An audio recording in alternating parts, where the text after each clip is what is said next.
வணக்கம். இன்னைக்கு ஏஎம்ஜேஎன் காலேஜோடைய செல்ஃப் ஃபினான்ஸ் ப்ரோக்ராம்ஸோட 50th கிராஜுவேஷன் டே செலிப்ரேட் பண்ணுறோம்.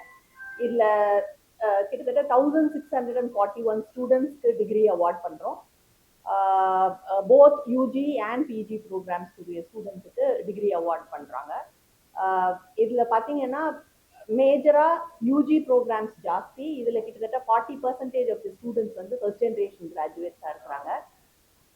ரொம்ப அஃபோர்டபுள் எஜுகேஷன் இங்கே இருக்கிறதுனால எங்களுக்கு ஃபர்ஸ்ட் ஜென்ரேஷன் கிராஜுவேட்ஸோடைய என்ரோல்மெண்ட் ஜாஸ்தியாகவே இருக்கு.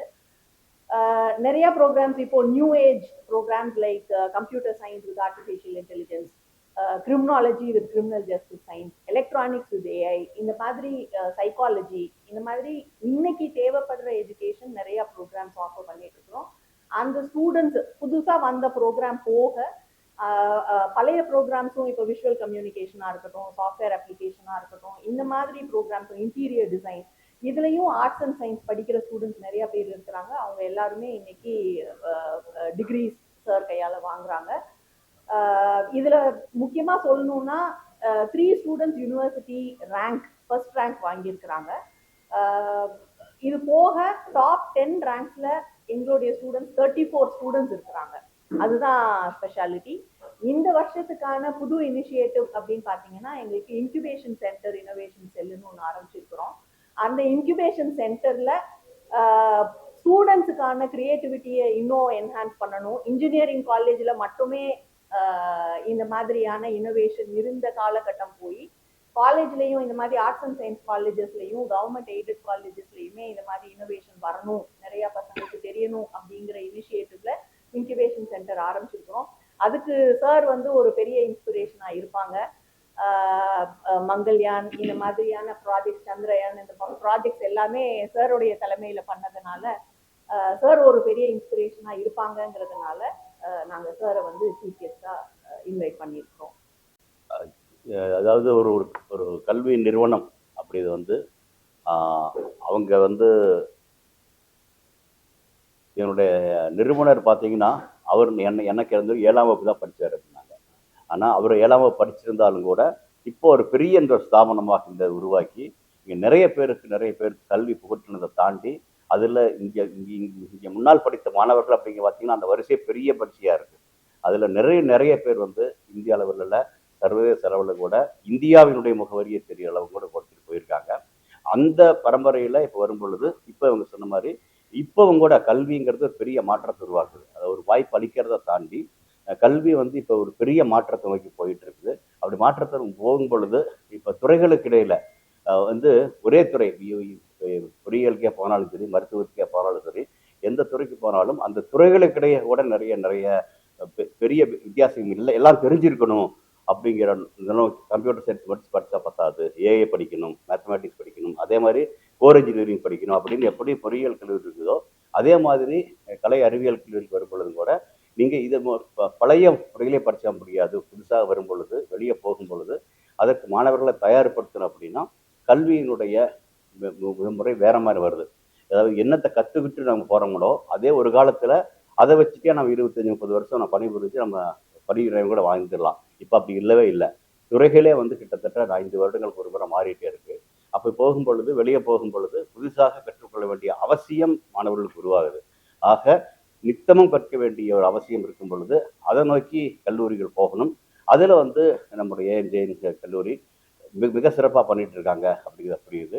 அது வந்து கலை அறிவியல் கல்லூரியாக இருந்தாலும் ஆண்கள் பெண்கள் சேர்ந்து படிக்கிறவங்க இதாக இருந்தாலும் கூட வெளியே போகும் பொழுது தேவையான திறன் மேம்பாடுகளை கல்வியிலேயே அவங்க கற்றுக்கிறதுக்கான வாய்ப்புகள் உருவாக்குறாங்க. அதே மாதிரி இப்போ வந்து இன்னோவேஷன் அப்படிங்கிறது அதிகமாக பொறியியல் கல்லூரியில் இருக்கக்கூடிய ஒன்று வந்து இங்கேயே கொண்டு வந்து கொடுக்கும் பொழுது இன்னும் சிறப்பாக மாணவர்கள் உருவாக்க முடியும் அப்படிங்கிற நோக்கி கல்வி போகுது. அதுக்கு தகுந்த மாதிரி அவங்க உருவாக்குறாங்க. அதன் வெளிப்பாடாக இன்னைக்கு வந்து 50வது ஆண்டு பட்டமளிப்பு விழா, அதில் வந்து மாணவர்கள் கலந்து கொள்ளும் பொழுது அதிகமாக பார்த்தீங்கன்னா நிறைய இடங்கள் இப்போ பட்டமளிப்பு விழா போயிருக்கிறேன். போகும் பொழுது மாணவர்களுக்கு சொல்லுவது இப்போ வந்து நிறைய வாய்ப்புகள் இருக்குது. வாய்ப்புகள் இருந்தாலும் போட்டிகளும் அதிகமாக இருக்குது. அந்த போட்டிகளுக்கு தகுந்த மாதிரி நம்ம பந்தய குதிக்கிற மாதிரி நம்ம என்றைக்கும் தயாராக இருக்க வேண்டிய அவசியம் இருக்குது. அதுவும் இல்லாமல் கால ஓட்டத்துக்கு தகுந்த மாதிரி நம்ம வந்து வெளியே வெளியே எந்த பணிக்கு போனாலும் அதை கற்றுக்கொள்ள வேண்டிய அவசியம் இருக்குது அப்படிங்கிறத நம்ம சொல்கிறோம். அதுவும் முக்கியமாக இளைய பாரதம் பாரதி சொல்லியிருப்பார். ஆனால் உண்மையிலேயே உலக அளவில் பார்த்தீங்கன்னா இளைஞர்கள் அதிகமுள்ள நாடாக இந்தியா இருக்கிறத தாண்டி அடுத்த 30-40 வருடங்களுக்கு நம்ம தான் இளமையாக இருக்க போகிறோம். இப்போ ஒரு வீட்டிலேயே பார்த்தீங்கன்னா கூட இளைஞர்கள் தான் அந்த அந்த அந்த வீட்டினுடைய நம்பிக்கை, அந்த சமுதாயத்தினுடைய நம்பிக்கை அப்படிம்பாங்க. அதே மாதிரி நம்முடைய நாட்டின் நம்பிக்கையை தாண்டி உலகின் நம்பிக்கையாக கூட இந்திய இளைஞர்கள் உருவாக வேண்டிய அவசியம் இருக்குது. அப்படிங்கிறன்னா உலகத்தில் எங்கெங்கே நடக்குதோ அதுக்கு தகுந்த மாதிரி நம்ம தகுதிப்படுத்திக் கொள்ள வேண்டும். அதே மாதிரி நம்ம இங்கே படிக்கிறோம் அப்படின்னா நம்முடைய வீட்டுக்காக மட்டுமில்லை, நம்முடைய மாநிலத்துக்காக மட்டுமில்லை, நம்முடைய நாட்டுக்காக மட்டுமில்லை, உலகம் என்ன வருதோ அதற்கு சேர்ந்து அவங்க கற்றுக்கொள்ள வேண்டிய அவசியம் இருக்குது. அது அப்படிங்கிற நோக்கி நாடு போயிட்டு இருக்குது. அதில் கல்விக்கூடங்கள் மிக மிக சிறப்பான பணிகளை புரிஞ்சிட்டு இருக்கிறாங்க. இன்னும் அது காலத்துக்கு ஏற்ற மாதிரி அவங்கள புதுப்பித்துக் கொள்ள வேண்டிய அவசியம் இருக்குது. அதை இது மாதிரியான பட்டமளிப்பு விழாக்களில் சொல்லும் பொழுது ஒரு பக்கம் மாணவர்களுக்கு சொல்கிறோம், அந்த மாணவர்களுக்கு உடைய பெற்றோர்களும் வர்றாங்க, அவர்களுக்கு சொல்கிறோம், இது ஆசிரியர்கள் இருக்காங்க, இவங்களுக்கு சொல்கிறோம். இது எல்லாம் தாண்டி இது மாதிரி ஊடகங்கள் வரும் பொழுது இது அந்த அந்த கல்லூரிக்கு மட்டுமில்லை, இது பொதுவாக எல்லாருக்கும் போவதற்கான வாய்ப்பு உருவாக்கப்படுதுன்னு நினைக்கிறேன். அந்த வகையில் ஒரு ஆண்டு விழாக்கள் எப்படி ஒரு பள்ளி கல்லூரி நடக்குதோ அதை தாண்டி ஒரு பட்டமளிப்பு விழா அப்படிங்கிற பொழுது பட்டம் வாங்கும் மாணவர்களுக்கு ஒரு புது மைல்கல், அதிலிருந்து அவங்க என்ன எப்படி போகலாம் அப்படிங்கிறத அந்த இடத்துல பாடம் கற்றுக்க முடியும்னு ஒரு நம்பிக்கை இருக்குது. இதை தாண்டி கல்லூரி நிறுவனங்களும் மாணவர்களை உருவாக்கியிருக்காங்க அப்படிங்கிறது. இதெல்லாம் தாண்டி நான் இடத்த சொல்லுவேன், ஒன்று சிறப்பாக செய்வது அப்படிங்கிறது எல்லாருக்கும் இருக்கணும். தனி மனிதனாக இருக்கலாம், அது ஒரு நாடாக இருக்கலாம், இது மாதிரி கல்வி நிறுவனங்களாக இருக்கலாம். அதாவது சிறப்பாக செய்வதை தாண்டி சிறப்பாக செய்கிறோம் அப்படிங்கிறத உலகுக்கு அறிவிக்க வேண்டிய அவசியம் இருக்குது. ஏன்னா நல்ல செய்திகள் தினம் தினம் வரும்பொழுது அது ஒரு பெரிய நம்பிக்கை உருவாக்கும். அதை நோக்கி இன்னைக்கு நீங்கள்லாம் வந்துருது. இன்னைக்கு நாம் நடக்கக்கூடியதை நாளைக்கு தெரியும் பொழுது பார்க்கக்கூடிய இளைஞர்களுக்கும் நாட்டிற்கும் ஒரு நம்பிக்கையை நம்ம உருவாக்குகிறோம் அப்படிங்கிற மாதிரி இருக்கும். ஏன்னா கல்வி அப்படிங்கிறது அதன் மூலியமாக திரும்ப திரும்ப சொல்றது கொண்டு அடுத்த நிலைக்கு நம்மை போவது மட்டுமில்லை, நம்முடைய வீட்டையும் மட்டுமில்லை, தாய் தந்தை அவர்களை மகிழ்ச்சி தாண்டி தாய் நாட்டுக்கு மகிழ்ச்சி உருவாக்க முடியும். ஓரளவுக்கு அதை நான் பண்ணியிருக்கிறேன் நினைக்கிறேன். நான் ஓரளவுக்கு பண்ணியிருக்கிறேன் அப்படின்னா அது காரணம் முழுக்க எனக்கு கொடுக்கப்பட்ட கல்வியை தவிர வேறு எதுவுமே இல்லை. ஆனால் அதே மாதிரி இருக்கக்கூடிய மாணவர்களும் அதை எடுத்துட்டு சரியாக போனாங்கன்னா கண்டிப்பாக அவர்களால் நிறைய செய்ய முடியும். அவர்கள் செய்வதை பார்த்து நாடும் வீடும் மகிழ்ச்சி அடையும் என்பதை தாண்டி பயன்பெறும் அப்படிங்கிறது. முக்கியமாக இப்போ சொல்லணும் அப்படின்னா நேற்றுக்கும் கூட முக்கியமான காரியத்தை செஞ்சுட்டு வந்தது. அதாவது உங்களுக்கு எல்லாம் தெரியும், ஈரான் வார் நடக்கிறதுனால இப்போ நமக்கு வீட்டில் எரிவாயு இருக்குமா, சமையல் வாயு இருக்கா அப்படிங்கிறத தாண்டி இப்போ நீங்கள் ஏதாவது ஹோட்டலுக்கு போனீங்கன்னா கூட இல்லை இது பூரி சொல்ல முடியாது, இந்தந்த சாதனங்கள் செய்ய முடியாது. ஏன்னா அங்கே எல்பிஜி இல்லை அப்படிங்கிற மாதிரி போகுது. பல துறைகளில் இதோட எல்பிஜி இல்லை அப்படிங்கிற பொழுது கட்டுமானத்துக்கு தேவையான இரும்பு ஆலைகளில் அது இல்லாமல் குறைஞ்சிட்டு போயிட்டுருக்கு. இது எல்லாம் மாற்றி ஏதாவது செய்ய முடியுமா அப்படிங்கிற வகையில் என்ன பண்ணலாம் அப்படிங்கிற பொழுது இப்போ இது வரைக்கும் விண்கலன் அனுப்புறதுக்கு கிரையோஜெனிக் யூஸ் பண்ணுவோம். கிரையோஜெனிக்னா என்ன, ஆக்சிஜன் ஹைட்ரஜன் சேர்த்து அனுப்பும் பொழுது பெரிய விசை வருது, அனுப்புகிறோம். இப்போ அதையே கொஞ்சம் மாற்றி பார்த்தோம்னா நம்ம இருக்கக்கூடிய தண்ணீர் இருக்கு இல்லையா, அது வீணா போகிற தண்ணீர் எடுத்தாலும் கூட குடிக்கக்கூடிய தண்ணீர் தண்ணீர் எல்லா இடத்துலையும் ஆக்சிஜன் ஹைட்ரஜன் இருக்குது. அங்கிருந்து எடுத்தோம்னா அந்த எரிபொருளை எல்பிஜியோட சிறப்பான எரிபொருளாக நாம் உருவாக்க முடியுமல்ல, உருவாக்கி இருக்கிறோம். உருவாக்கி இது நம்ம வீட்டினுடைய சமையலறையிலிருந்து இரும்பாலைகள் வரைக்கும் எந்தெந்த இடத்துல எல்லாம் நம்ம கரியையோ எரிவாயுவா எல்பிஜி யூஸ் பண்ணுறோமோ இந்த இடத்துல எல்லாம் உபயோகப்படுத்த முடியும் அப்படிங்கிற வகையில் போயிட்டு இருக்கோம். அது செய்வதற்கு நிறைய இளைஞர்கள் தேவை, இந்த முனைப்பாடு செய்வதற்காக. ஏன்னா அறிவியல்லையே முக்கியமான அறிவியல் அப்படிங்கிறது முதலாக தீயை கண்டுபிடிச்சது. தீயை பார்த்து பயந்த மனிதன் தீயை எப்படி உருவாக்க முடியும்னா அதுதான் முதல் அறிவியல். அதிலிருந்து தான் அவன் சமைச்சு சாப்பிட்டான், அதிலிருந்து எல்லாமே வந்துச்சு. ஆனால் அந்த தீயை எப்படி உருவாக்க வேண்டும் அப்படிங்கிறதுல ஒரு தப்பு பண்ணிட்டான். மனித சமுதாயமே தப்பு பண்ணிடுச்சு. ஒரு காலத்தில் மரங்கள் எரிச்சாங்க, நிலக்கரிகள் எரிச்சாங்க, பெட்ரோல் டீசல் எரிச்சாங்க. அந்த வழி தப்பாக போயிடுச்சு. திரும்ப அந்த வழியை சரி செய்ய வேண்டிய அவசியம் இருக்குது. அந்த வழி தப்பாக போனதுனால தான் இன்னைக்கு இந்த கோடை இப்படி இருக்குது, அடுத்த வருஷம் எப்படி இருக்குது, அடுத்த வருஷம் எப்படி இருக்குது சொல்ல முடியாமல் போயிடுச்சு. நம்ம சரி பண்ண வேண்டிய அவசியம் இருக்குது. அதை சரி பண்ணுவதற்கான அவசியமும் அவசரமும் ஈரான் போர் உருவாக்கி இருக்குதுன்னு நினைக்கிறேன். இதை வந்து நாம் ஒரு சந்தர்ப்பமாக, இது ஒரு சவாலான இதை வந்து சந்தர்ப்பமாக எடுத்துட்டு ஒரு சிறப்பான பணியை இந்தியா செய்ய முடியும் அப்படிங்கிற ஒரு நம்பிக்கை எனக்கு இருக்குது. நிலவில் நீர் கண்டுபிடிச்சதை தாண்டி அந்த நீரை வச்சுட்டே திரும்ப உருவாக்கக்கூடிய தீயில வந்து வருங்கால சமுதாயத்திற்கு எந்த பாதிப்பும் இல்லாத உருவாக்க முடியும் அப்படிங்கிற ஒரு இடத்துல இருக்கிறோம். இதுல வந்து செய்ய வேண்டியவர்கள் இன்றைய இளைஞர்கள். அந்த இளைஞர்களுக்கு எடுத்துட்டு போக முடியும்னு பார்க்குறேன். இதை ஊடகம் சிறப்பாக செய்ய முடியும். இந்த பணியை எடுத்துட்டு போனாங்கன்னா இதை சரி செல்லும் பொழுது அடுத்த தலைமுறை இந்த பூமியில் எப்படி இருக்குமோன்ற பயத்தை தாண்டி அடுத்த தலைமுறைக்கான நம்பிக்கையை நம்மால் உருவாக்க முடியும். அது கல்விக்கூடங்களில் தான் முடியும். கல்விக்கூடங்களும் அதே மாதிரி மாணவர்களும் சேர்ந்து போகும் பொழுது இதை ஊக்கப்படுத்துவதற்கு இது மாதிரி ஊடகங்கள் இன்னும் சிறப்பாக செய்ய முடியும்னு நினைக்கிறேன். அதுக்காக நீங்கள் திரளாக வந்திருந்ததை பார்த்து எனக்கு ரொம்ப மகிழ்ச்சியாக இருக்குது. இதுக்கு மேலே ஏதாவது உங்களுக்கு கேள்வி இருந்துச்சுன்னா சொல்கிறேன்.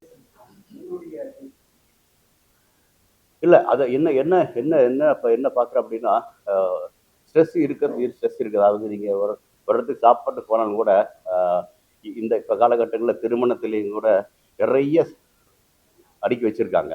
ஆனால் எவ்வளோ அடுக்கி வச்சுருக்காங்கன்னு நம்ம நமக்கு என்ன பிடிக்குது எடுத்து சாப்பிட்டா நமக்கு உடம்புக்கு நல்லது, பிரச்சனை இல்லாமல் இருக்கும். அதே மாதிரி இப்போ வந்து என்ன சொன்னேன் இல்லையா, நிறைய வாய்ப்புகள் இருக்குது. எல்லா வாய்ப்பும் நமக்கு எடுக்க வேண்டிய அவசியம் இல்லை. ஆனால் எந்த எடுத்தாலும் அதில் இன்று சிறப்பாக போவதற்கான வாய்ப்பு இருக்குது. அது எந்த துறையாக இருந்தாலும் சரி, நீங்கள் எந்த துறை எடுத்தாலும் அதில் நாம் சிறப்பாக நீ செய்யும் பொழுது நீ உன்னை அடையாளம் கொண்டது உன்னை அங்கீகரித்து உனக்கு அதற்கான சன்மானம் கொடுப்பதற்கு கண்டிப்பாக தயாராக இருக்குது. ஆக உன்னை என்னதுக்கு தகுதியாக இருக்கிறியோ அதை எடுத்துகிட்டு போனீங்கன்னா மனதுக்கு பிடிச்ச மாதிரி இருக்கும். அது கண்டிப்பாக மேலே கொண்டு வர முடியும்னு நினைக்கிறேன். ஓகே, ஸ்பேஸ் எக்ஸ்ப்ளோரேஷன் அப்படின்னு பார்த்தீங்கன்னா உலகத்துக்கே வந்து விண்வெளி துறையை வந்து மனித சமுதாயத்துக்கு உபயோகப்படுத்த முடியும். ஒருத்தருக்கு ஒருத்தர் சண்டை போட வேண்டிய அவசியம் மனித சமுதாயத்துக்கு உபயோகப்படுத்த முடியும். ஏன்னா விண்வெளித்துறை அப்படி வந்து அமெரிக்காவும் ரஷ்யாவும் அவங்களுடைய பனியுத்தம் சொல்லுவாங்க இல்லையா, கோல்டு வார், அந்த சமயத்தில் வந்தது தான் வந்துச்சு. ஆனால் அதை தாண்டி நம்ம இடத்துல என்ன பண்ணோம், அந்த விண்வெளித்துறையை எப்படி உபயோகப்படுத்த முடியும். அது செய்தி பரிமாற்றமாக இருக்கலாம், தொலை உணர்வுக்காக இருக்கலாம், நேவிகேஷனுக்காக இருக்கலாம், பருவநிலை மாற்றத்தை அறிஞ்சுக்காக இருக்கலாம். இப்படி எல்லாம் செஞ்சோம். நிலவுக்கும் செவ்வாய்க்கும் போவது ஒரு சிறு பணி தான். அதை தவிர நானே பார்த்தீங்கன்னா என்னுடைய பெயர் சந்திரயான் மங்கள்யான் தெரிஞ்சிருக்கலாம். ஆனால் அதை தாண்டி 60 கலங்கள் செஞ்சுருக்கேன். இது எல்லாமே வந்து விவசாயிக்கும் மீனவர்களுக்கும் எல்லையில் இருக்கக்கூடிய நம்முடைய சகோதரர்களை அவங்களுக்கு தேவையான செய்திகள் சொல்வதற்கும் உலகளாவில் பார்த்தீங்கன்னா அதிகமான செய்தி கோடங்கள் இருக்கக்கூடிய ஒரு இடமாக இந்தியா இருக்குது அப்படின்னா அதற்கு நம்முடைய செயற்கைக்கோள்கள் தான் உதவி இருக்குது. இப்போ மனிதர்கள் இருக்கக்கூடிய எல்லாத்துக்கும் இன்றைய நாட்டு நடப்பு சரியா தெரிஞ்சிருக்குது அப்படின்னா 50 வருஷத்துக்கு முன்னால் இது மாதிரி நாட்டு நடப்பு தெரிஞ்சிருக்குல்ல, இன்னைக்கு தெரிஞ்சிருக்குதா கண்டிப்பாக நம்முடைய செயற்கைக்கோள்கள். அந்த வகையில் சமுதாயத்துக்கு தேவையானதை இந்தியர்கள் அதில் நம்ம ஒரு பங்கு இருக்குன்னு சொல்ல முடியும். இதை தாண்டி இனிமேல் நிலவுக்கு போகிறது கூட மற்றவங்க எல்லாம் நிலவுக்கு போனது போட்டிக்கு போனாங்க. நம்ம அப்படி இல்லை, நிலவை முழுதாக அறிந்து கொள்வதற்காக போனோம். அந்த அறிந்து கொள்வது இயற்கையாக வந்தது நிலவில் நீர் இருக்குதுன்னு சொன்னோம். எப்படி தீ அப்படிங்கிறது முக்கியமோ அதே மாதிரி திரும்ப நீர் அப்படிங்கிறது முக்கியம். எந்த போனாலும் அந்த நீர் வந்து நீரை ஆதாரமாக வைத்து வரக்கூடிய சக்தியை உருவாக்கணும்னா அது வந்து நம்ம உலகத்துக்கு வந்து மனித குலத்திற்கு பாதிப்பு இல்லாத உருவாக்க முடியும். அதை நோக்கி தான் நம்ம பயணிக்கிறோம். இப்போ கிட்டத்தட்ட வருடங்களாக நிலவை பற்றி கவனிக்காமல் இருந்த அமெரிக்கா இப்போ திரும்ப நிலவுக்கு போகுது. அதுவும் நாம் சொன்ன தென் துருவத்துக்கு போகுது அப்படின்னா அதற்கான வழியமைத்தவர்கள் நாம சரியா புரிஞ்சுக்கணும். ஆனால் இந்த வழியமைத்த நாம வந்து அடுத்து நிலவில் குடியமைப்பு வரும் பொழுது அதில் இந்தியர்களுக்கும் உரிமை உண்டு அப்படிங்கிற வகையில் போகும் பொழுது இன்னைக்கு அமெரிக்காவுக்கு போறதுக்கு விசா கேட்கலாம். ஆனால் நாளைக்கு என்னுடைய அடுத்த தலைமுறை நிலவுக்கு போகும் பொழுது இந்தியர்களுக்கு யாரும் விசா கொடுக்க வேண்டிய அவசியம் இல்லை நோக்கி போகும். இது வந்து அறிவியல் ரீதியாகவும் தொழில்நுட்ப ரீதியாகவும் இந்தியர்களை வந்து ஒரு உயர்ந்த தளத்துக்கு கொண்டு வர உதவும்னு நினைக்கிறேன். முதல் இதை வந்து பார்த்தீங்கன்னா கிட்டத்தட்ட ஹைட்ரஜனை உபயோகப்படுத்த முடியும் அப்படிங்கிறது இப்பத்த ஆராய்ச்சிகள் கிட்டத்தட்ட 100 வருடங்களாக நடந்து கொண்ட ஆராய்ச்சிகள் தான். ஆனால் பல காரணங்களால் அது முன்னெடுத்து வைக்கப்படலை. அதை தாண்டி இப்போ வந்து செய்ய முடியும் அப்படிங்கிற என்ன செய்ய வேண்டிய அவசியம் வந்து உருவாகி இருக்கு. இது ரெண்டையும் சேர்த்துறப்போ சேர்த்து வரும் பொழுது இது செய்வதற்கான வாய்ப்புகள் உண்டு.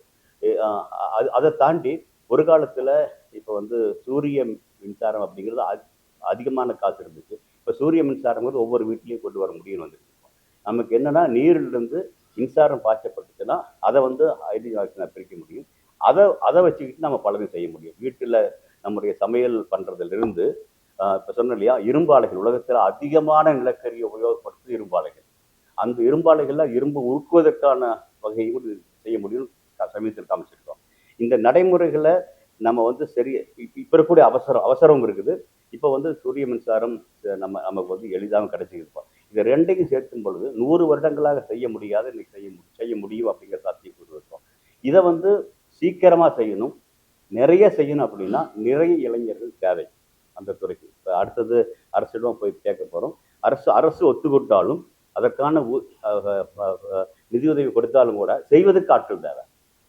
வெவ்வேறு துறைகள் செய்ய போகணும், எல்லா துறைகளும். ஏன்னா டீ அப்படிங்கிறது தான் முக்கியமான கண்டுபிடிப்பு. திரும்ப திரும்ப சொல்றது, சமையலுக்கு இருக்கிறத தாண்டி இரும்பாலைகள் இருக்கிறது, எந்த இடத்துல எந்த இடத்துல ஈவன் பஞ்சாலைக்கு போனாலும் சரி, துணியாலைகளுக்கு போனாலும் சரி, எல்லா இடத்துலையும் அந்த தீ நீராவி அப்படிங்கிறதா திரும்ப வருது. ஈவன் வண்டியில் போகக்கூடிய பெட்ரோல் அதுல எரியுது. அது எரிஞ்சங்காட்டி தான் அது நடக்குது. அப்படின்னு எல்லாத்தையுமே நம்ம சொல்ற இதில் மாற்ற முடியும். அப்படி மாற்றணும் அப்படின்னா நிறைய நம்ம செய்ய வேண்டிய அவசியம் இருக்கு. அது கண்டிப்பாக நிறைய இளைஞர்கள் வர வேண்டிய அவசியம் இருக்கு. அதை நோக்கி தான் போறோம். அதுவும் இல்லாம இப்ப ஈரான் நடந்த இந்த பிரச்சனையினால பல எரிவாயு கிணறுகள்லாம் கூட பாதிக்கப்பட்டிருக்கு. அதனால சண்டை நின்னாலுமே வேலை இதெல்லாம் சரியா வருமா அப்படிங்கிற இது இருக்கு. எல்லாம் தாண்டி வெப்பமயமாதலுக்கு முக்கியமான காரணம் நம்ம தப்பா எரித்ததா அப்படின்னு சொல்றோம் இல்லையா.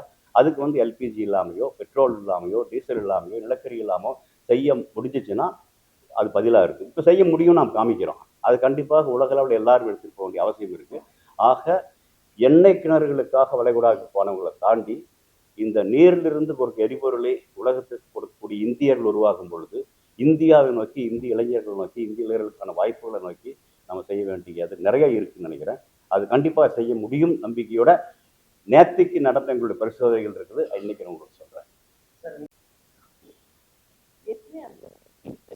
ஸ்கீம் இருக்குது. அதுல வந்து இதை வந்து நாம கொண்டு வர முடியும் அப்படின்னு பார்த்தீங்கன்னா சென்டர் அப்படின்னு நிறைய கொடுக்குறாங்க. திறன் மேம்பாட்டுக்கு நிறைய உதவுறாங்க. அதுல வந்து இதை நாம் இணைக்கும் பொழுது நிறைய மாணவர்களுக்கு இப்போ வந்து கணினித்துறை வருது. அதை தாண்டி கணினித்துறையை தாண்டி இந்த ஒரு துறை அப்படிங்கிறத வந்து புதிதாக ஒரு எரிபொருளை உருவாக்கிறோம்னா அது சுற்றுப்புற சூழலுக்கு எந்த பாதிப்பும் இல்லாத ஒன்று உருவாக்க முடியும். சூரிய ஒளி தான் இருக்கு, அதை எடுத்துக்கொண்டு வந்து நாம் இதை பிரிக்கிறோம். ஆக்சிஜன் நைட்ரஜன் பிரிக்கும் பொழுது இதை வந்து பல இடத்துக்கு உபயோகப்படுத்த முடியும் சொல்லும் பொழுது அது திரும்ப வரும்பொழுது வரக்கூடியது திரும்ப நீர் தான். திரும்ப ஒரு பெரியமலை வாயில் கக்க போறதில்லை. அதனால என்னை பொறுத்தளவுக்கு அறிவியல் எப்படி தீய உபயோகப்படுத்தணும் அப்படிங்கிறதுல ஒரு தவறு செஞ்சிருக்குது. அந்த தவறை நிவர்த்தி செய்வதற்கான ஒரு நிலை இன்னைக்கு உருவாக்கி இருக்கிறோம். அதில் வந்து முக்கியமாக சூரிய ஒளி சீக்கிரமாக செய்ய முடியுங்கிறது ஒன்று. இன்னொன்று வந்து எரிவாயுனுடைய பாதிப்புகள் நிறைய அதிகமாக இருக்கிறது ஒன்று. இன்னொன்று ஈரான் ஈராக் வாரில் வந்து பிரச்சனைகள் ஒன்று. இது எல்லாம் சேர்த்து வரும்பொழுது இந்த பிரச்சனைகள் எல்லாம் நாம் சொல்றது என்ன அப்படின்னா, இது மாதிரியான ப்ராப்ளமாக பார்க்காம இதை வந்து நம்மளுடைய சந்தர்ப்பமாக பார்ப்போம். சந்தர்ப்பம் பார்க்கும் பொழுது இது சிறப்பாக வருதுன்னு நிறைய பள்ளி கல்லூரிகளில் முடிந்த அளவுக்கு நான் பேசுகிற இடத்துல நீங்கள் வர்றீங்க. இந்த செய்தி சிறப்பாக போகுது. இதை வந்து பல இடங்கள்ல இன்னைக்கு நான் பேசுகிறேன் அப்படின்னா எந்த பசங்கிட்ட பேசுகிறனோ எனக்கு தெரியும் 4-5 வருஷம் கழிச்சு அவங்க ஒரு இடத்துல இருக்கும் பொழுது இதை சுட்டி காட்டி வர்றாங்க அப்படிங்கிறது அவங்களை தூண்டுவதற்காக முடிந்த அளவுக்கு பள்ளி கல்லூரிகள் போகும் பொழுது பேசுவது என்ன அப்படின்னா, கணினித்துறை மட்டுமே இதுன்னு இல்லை, இதை தாண்டி நிறைய செய்ய. அதுவும் தற்போதைய காலகட்டத்தில் செயற்கை நுண்ணறிவு ஆர்டிஃபிஷியல் இன்டெலிஜென்ஸ் அப்படின்னு நிறையா வரும் பொழுது இப்போ வந்து நீங்கள் இதுவரைக்கும் கணினித்துறையில் அவங்க கோடிங் அப்படி எல்லாம் போயிட்டு இருப்பாங்க, ப்ரோக்ராமிங், அதெல்லாம் வந்து தேவையில்லை அப்படிங்கிற மாதிரி போகுது. ஒரு எழுத்துல இப்படி தட்டெழுத்து குறுக்கெழுத்து படிச்சீங்கன்னா அதே படிக்க போதும்பாங்க. இப்போ தேவையே இல்லைங்கிற மாதிரி போயிடுச்சு. அது மாதிரி காலங்கள் மாறும். ஆனால் இயற்கை அறிவியல் நோக்கி போனோம் அப்படின்னா நீங்கள் வந்து புதுசாக புரிஞ்சுக்க முடியும். காலத்துக்கு ஏற்ற மாதிரி உங்களை நிர்வகிப்பதற்கான வாய்ப்புகள் இருக்குது. அது முக்கியம் அப்படிங்கிறத சொல்கிறேன்.